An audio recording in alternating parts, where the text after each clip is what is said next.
And last night's incident marks the first deadly commercial plane crash in the U.S. since 2009. Fox 43's Matt Kleinens joins us after speaking with families impacted by that last deadly crash. Matt.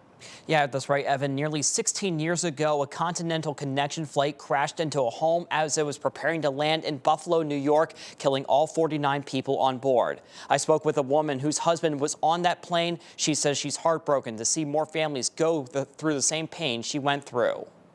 You see the wing and the...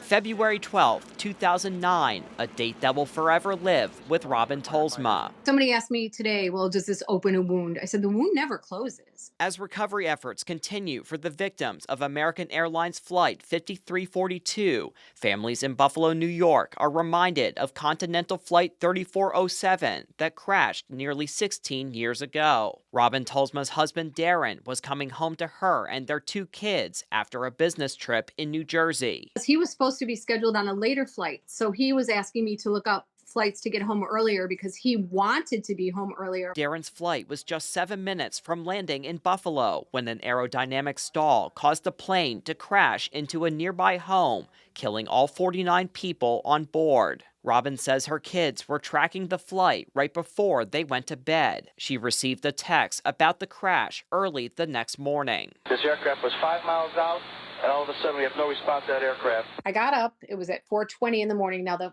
crash happened at 10:17 the prior night, and I didn't know. So it was when I woke up and turned on the TV and saw that Flight 3407 had crashed. That's when my world crashed, too. The sound that came out of both my children is a sound I will never forget. Robin says she's heartbroken for the families impacted by Wednesday night's plane crash in Washington, D.C., and says the pain from that crash will linger for years. It was a numbing first year. The second year is worse, to be honest with you, because you actually realize they really are gone. Families in Buffalo say they will stand by with families in Wichita as they continue to grieve. We don't know their pain, but we can sympathize with their pain.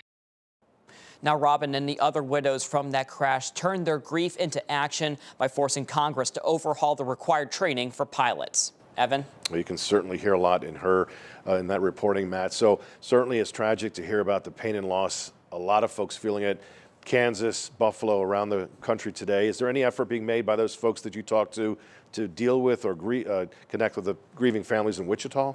Well, Evan, Robin tells me that the people from her 307 group will be flying to Kansas to meet with the families impacted by last night's crash.